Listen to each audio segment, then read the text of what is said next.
Hello, everybody, and welcome to this episode of Great Minds Print Alike, where I get the opportunity to talk to great minds in our business and our industry about all things print, marketing, and today about mental health. So joining me today on our episode is Jon Bailey, Chris Minn, and Jessica DeCola. So these three guys are the founders, three of the four founders of an organisation called Sheep for Brains. I'm not going to do loads talking about today. I'm going to let the guys talk about this. So Jess, could you introduce to us what Sheep for Brains is all about? Yeah, so we founded last March at DScoop. Our friend John here got up on stage and gave this speech that was it was unscripted, it was raw, it was real, it was authentic, and it was vulnerable.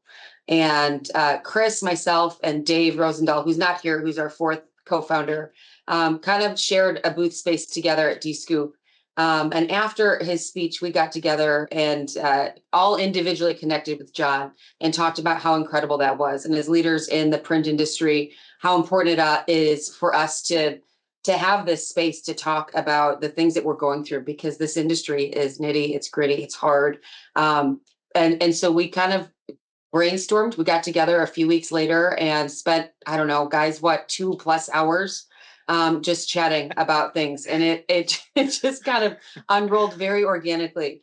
And we came up with this idea of creating this safe space for people in our industry to come to talk about what they're going through, the struggles that they're experiencing, whether they're a leader or a working mom or, a press operator. It's not exclusive to just leaders. And so that's kind of where it started. And it's evolved incredibly well since then. So I'll let maybe Chris chat a little bit more about his vantage point in that situation. Thanks, Jess. Helen, it was a really strange pattern of events, really. John had actually messaged me, I think, a few months before about some other mental health projects we were doing on Man Up, Man Down. And again, that was aimed around sort of middle-aged men sort of struggling with the same kind of issues. But what was really strange, as Jess says, John gave a really good speech, the first one, I believe. Off the back of that, we all came together, the three of us were like, man, that was really powerful. And we were all quite moved by it. But actually, as the DScoop sessions went on, more and more of our sort of DScoop peers were kind of coming out saying, I'm struggling with this and it's really hard financially and I can't get this. And of course, there were so many external factors in the world at that time, as well as there is now.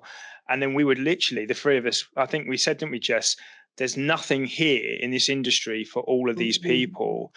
And we're all actually struggling, but it took John's speech for us to admit that everyone is struggling. Everyone's pretending it's okay, and it's okay to not be okay. So it was amazing. Actually, it was kind of like the stars aligned. And then, as Jess said, we opened Pandora's box. I think the 2 hours, Jess, was spent on self-therapy, wasn't it, and arguing what a therapist is or what isn't a therapist. Session. But I think the important point of those early sessions was that we underlined and the key areas, what we call now pillars, that we have to deliver within the Sheep for Brains movement. And that's everything from, as Jess says, working mums, right the way through to elder gentlemen learning to give up and hand over their businesses to the next generations. So there's so many different things that we need to do. And as we go, we had the recent DScoop, again, it just keeps growing and growing and growing. And we've built something here now that I think we really underestimated. I just want to pick up a little bit on what you said there, Chris, about that we all pretend everything's okay. And I know there was some discussion within our business at Precision Proco earlier this week about Rachel Reeves in the UK being seen to openly be emotional in Parliament this week. And that opened a debate in our business about that piece of it's okay. Is it okay to show vulnerability in a leadership space or a leadership position? I guess this is something that can help us normalize emotion, these kind of conversations, these kind of communities. What do you think about that, Jon? Well, I think it's important to say, look, it's still hard to pretend that it's okay, right? So even those of us that say it's okay, I still find myself saying, what is she doing crying on telly? She's the Chancellor of Exchequer, get a grip. You know, that's what I put in my post to the business, because I'm thinking, that shouldn't happen. That's my instant reaction, because you shouldn't do that. And then I think, well, let's go back to when we had the cyber attack. Did it get me to a point where I broke down in front of the team when I was trying to tell them they had to go home and, you know, they couldn't come back in? Yeah, I did. And did I break down when after COVID, when, you know, you literally were exhausted by the stress and the strain of it? Did I break down in front of the team? Yes, I did. So actually, you know, it's very easy to sit there and judge when it's not affecting you, but when it does affect you, it's really serious. And I think that's part of the key thing of this movement, to bring it forward a bit. Like we did the thing at D-Scoop, whatever the catalyst was. D-Scoop's a fantastic environment where everyone gets together to be positive, to talk about new stuff, to share new ideas, and to just talk about great. It's very easy to get sucked into the world of how you do it. Oh, I'm great. How's things? Yeah, I'm really busy. Right? It's not like that. It's really hard work to make it look this casual. We talk about that all the time. And sometimes it needs the people that everyone look up to, and we're in privileged positions, myself and Dave and Chris and Jess, that we are in the industry where we have roles that people look up to and think aspire to be part of them businesses, and we represent a lot of businesses and a lot of people where we have to be the ones showing the way. You know, you do get this position where people think, wow, look at that, that's been great to be Jon, traveling around everywhere and going and seeing all these places and visiting these people and doing all this cool stuff. Well, yeah, it is great, but it's also very hard. And so I think it's doubly impactful when people in those positions are vulnerable enough to go, yeah, it's really hard to get here, and it's not always great. And actually, we should. And I think that's what triggered it. I think that's what lit the blue touch, rather than the actual content and what it was about. I think it was that. And I think that allowed us then, when that was emulated at the recent D-Scoop, we were lucky enough to be asked to do a session by the D-Scoop team. Then we did a live first session. You were there. And, you know, 150 odd people in the room, opening up, really live topic questions. We went completely off subject and scrapped the compare and went about Shocker. Yeah. You know, when you've got Dave Rosendahl in there, you don't need another compare, right? He's straight in there. Hey, he's not here to defend himself. No, in a good way. It was good. Great way. And it took the conversation to where we wanted it to. And I think it showed that this is not just a fad. And I think that's part of is compliment to D-Scoop for recognizing it as well.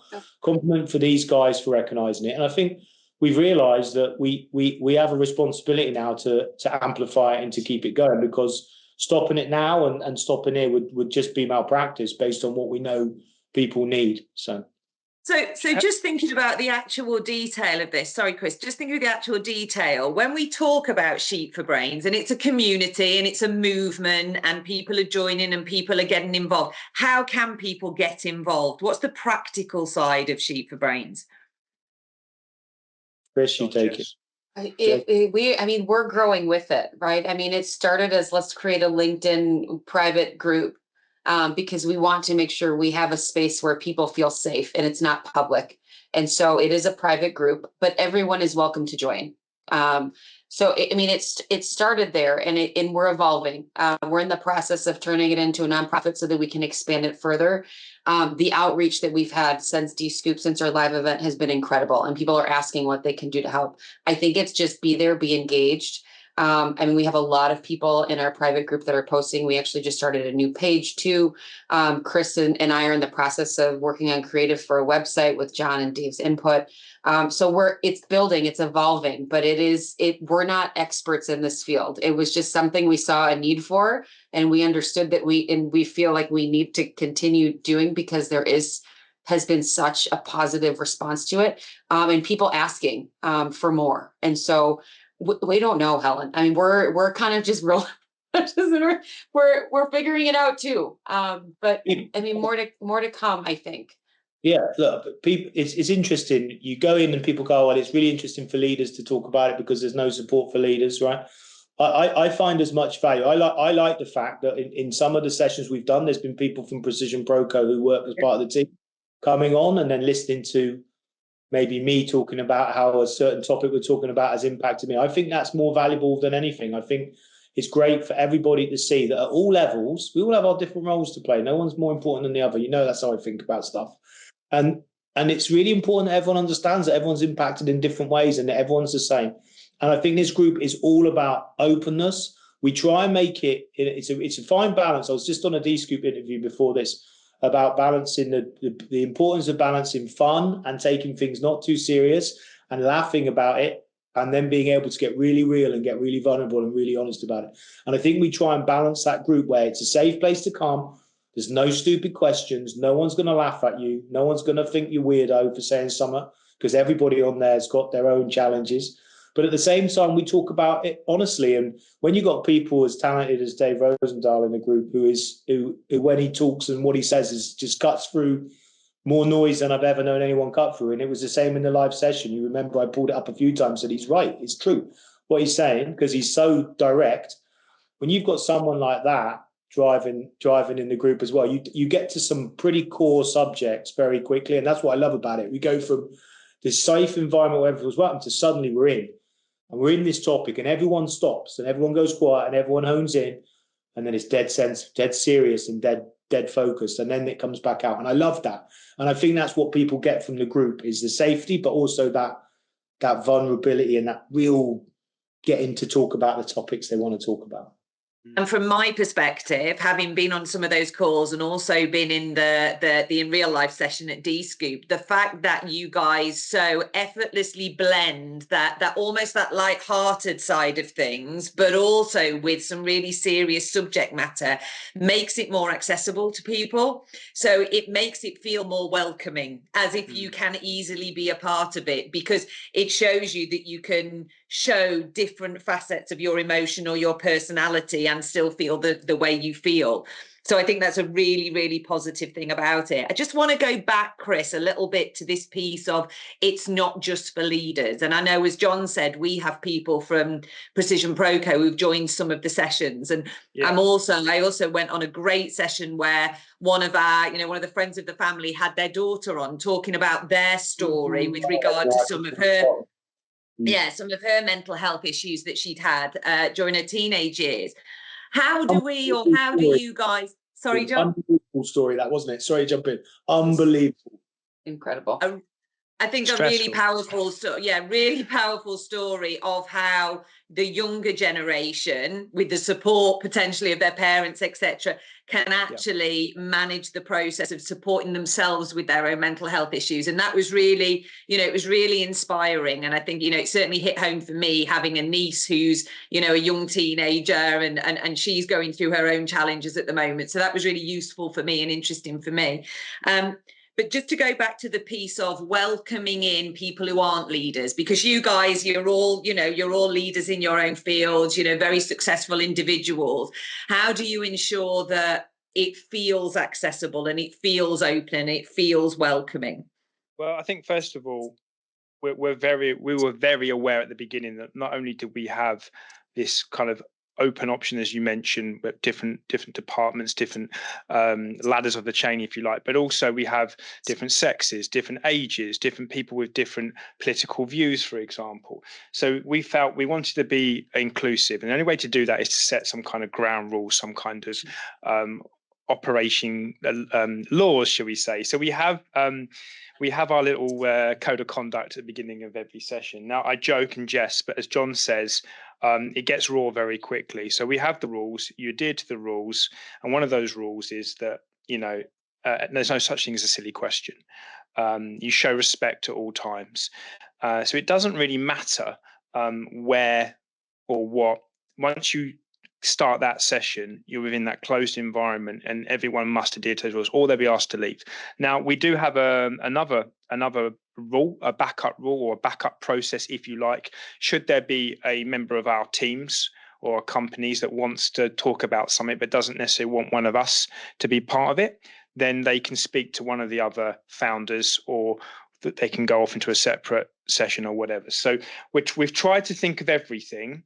We're, as Jess said earlier on, we're not experts in this field. We're facilitators, and our role is to move this forward and to help provide resources to the people that follow the movement with what they need to progress, right? But what we've got to do is try and be open to everyone and actually understand the fact that we don't understand everyone's point of view or perspective as well. So it's really important that we have those ground rules. We say that you respect at all times, you listen, but also what's said in there stays in there. And that's really where the LinkedIn group came from, because that was the one place where we could have people in, people could share their thoughts, they could share their raw emotions. And there's some really sad stories in there, but actually it helps because the whole premise is to help one person. And if somebody else is reading that somebody else is going through the same thing, then that may just help them. So to answer your question, process and rules, and after that it's freedom of speech. It's really interesting. One of the challenges we've got is people do suddenly start asking our opinion on stuff like, why did you do this? Why would you do that? Like you saw in the live thing, we have to go, no, we have no idea either. We're making this shit up. They were asking you for parenting advice, if I remember right. It's not a good thing to do. So they were like, so it's really interesting that, and that's part of what we're doing moving forward. One of the big things that Chess particularly has pulled together and we're looking to do is this support mechanism and tools and places to go for the different areas of support. And we've been so lucky and blessed with the people we talked to, the Chris Barris-Browns and the Chris Peckhams, who have offered their support and done sessions for us, but then have also offered places for people to go. So that's going to be part of the whole not-for-profit and this year's expansion, as well as more live events and hopefully more visibility and more presence in the next D-Scoop to be confirmed. We will also be backing that up with where to go, what to do next after you've shared, and so really building out a mechanism, right? Yeah, resources. I think to kind of go back to your previous question, Helen, I think as leaders, I think it's so important for us to show that vulnerability.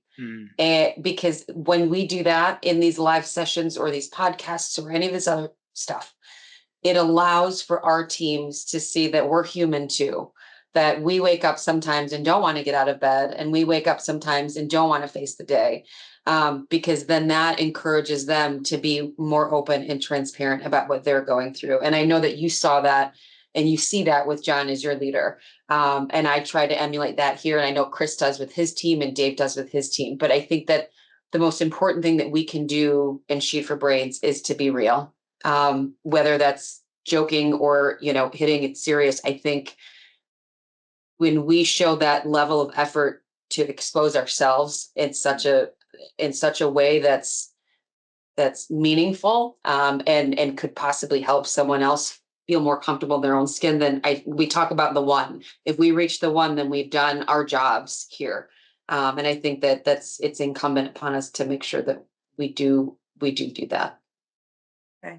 So Chris, if I could ask you, so you talk about you're not experts in mental health, yeah? But Anything. but you guys have years of experience of managing people and of being leaders in our industry. So if you had one message for other leaders in our industry with regard to mental health, what would it be? I think you need to re-educate. I mean, I thought I knew it. I thought I'd cope with previous managerial challenges with mental health well, but it wasn't until I started this journey that actually I'm looking at everything completely differently. And I'll give you an example, Helen. You were just talking about Rachel and her breaking down in delivering her speech. I was shocked, or was I shocked, or was I asking questions? I'm not sure. I'm probably asking, did Keir Starmer need to address that, or should he not address it? So I'm thinking about everything completely differently, maybe over-analysing it, but that's why I say we're facilitators, because I'm very aware now. I'm very aware of seeing the issues, but I'm also aware that I don't have the answers. And I think that's what I'd say. So I'd say education's key now. Okay. And Jon, as a leader in our business and being part of the Sheet for Brains community, has it changed the way that you interact with your team in any way? You tell me. Is that a loaded question for you, Helen? I don't know if that was more of a statement than a question. Yeah, maybe. Look, I don't know. I like to think I've always been kind of a certain way of respecting people. I love working with the team. I do, and the way I work is a certain way. But I drive a hard ship, and I also expect a lot from people. I think what I've probably learned from it all is actually that to recognise when maybe I'm driving a little bit too hard. That's definitely a thing I'm aware of. And I'm also definitely much more comfortable sharing when I don't know, and when I'm out of my comfort zone, and when I'm perhaps, going down, taking the ship down a new path which I haven't been on before, and I need maybe some more support in what that looks like. I'd say you can bad art, you can say that's absolute nonsense, but I think I'm probably a little bit more self-aware of when I'm flying solo as well. And I think I'm probably just maybe trying to put a gap between what I see and my comments and my reaction, to maybe just try and apply, what exactly is going through that person's mind when they say that, when they do that, when they've done that, before I react in a way that perhaps I normally would. Thank you, Jess. Last question for you. You're working alongside Chris, Jon, and David on this project. So you're the only lady involved in the program. Do you think there are any unique challenges for us as women in our industry in relation to mental health? Absolutely. I think that you started the top of the hour with it, and showing vulnerability publicly. I think that, and you're not the first to ask me how I feel about being the only woman in this quad. I've had several people approach me and ask me what that feels like. And I think a few things. One, it's a great representation of our industry. I think that the women in print, the girls who print pegged the industry is, I think it's 33% of the industry is women. So a little more than a quarter. So I think it's an accurate representation. I think we're challenged with having to be harder on the outside. We can't show emotion. We need not be vulnerable, because then it's viewed as being weak. There's this stigma around vulnerability and openness and emotion, that women don't have the luxury of showing all the time. I don't care. Like, this is, you've been on our sessions. This is who you get, take it or leave it. And I'm hoping that encourages other women in our industry to take that same thought process forward. I can only hope. I can only lead by example. But it's interesting. I love these guys, though. Firstly, apologise for not. Oh, it's gone off now. There was an alarm going off in our building, which is why we both. Oh no! Well, me and Jon were both looking a bit. Yeah. Do you need to exit the building? No, we're fine. It's important. My position on that from the last DScoop event we were at. I think it's allowed me to think, as well as from a mental health perspective, actually more about awareness, and that awareness also comes with then, what should we be focusing more on as we move forward? What are the important topics? Is it how many more sheets an hour I can get out of a machine? Is it how do I change this? How do I get more color out of this? And how do I edit that? And how do I make this faster, cheaper, quicker? Or is it, how do I make sure my people are more fulfilled in the tasks they've got to be fulfilled in when they're running it? How do I make sure I represent the demographics of our industry and our organization, our world better, and make sure that we do represent equality and diversity across the workspace and across the organizations we're involved in? How do I make sure I bring through this next generation, which we are really, really screwing up with the whole social and internet, and AI is not only going to, we did the session on exactly that, about stealing the next generation's mental health. We're really screwing that up. So, that's a priority. So for me, the big thing about this, and what Jess just said there, is really important, as well as has it taught me a bit different about how I see mental health in our organization? Yes, but has it actually changed my opinion on the important things that I, as a leader in this business or in any business or in our industry or any industry, should be focused on? 100%. And my focus, I believe, should be on those three key areas, the three big pillars of our generation moving forward, which is the mental health, equality, diversity, and the next generation. Perfect. I think that's a great place to finish today. Thank you guys so much for your time. This only goes to show how important these conversations are, not just for us in this small group here of 4, but also wider in our, in our businesses, in our industry, in general. So thanks guys for opening the conversation. Thanks for joining me today to talk to me about it. And if anybody wants to know a little bit more about Sheep for Brains, we will put some information in the comments below this, so you can meet these guys, you can speak to people, and you can get involved. Thanks very much for your time.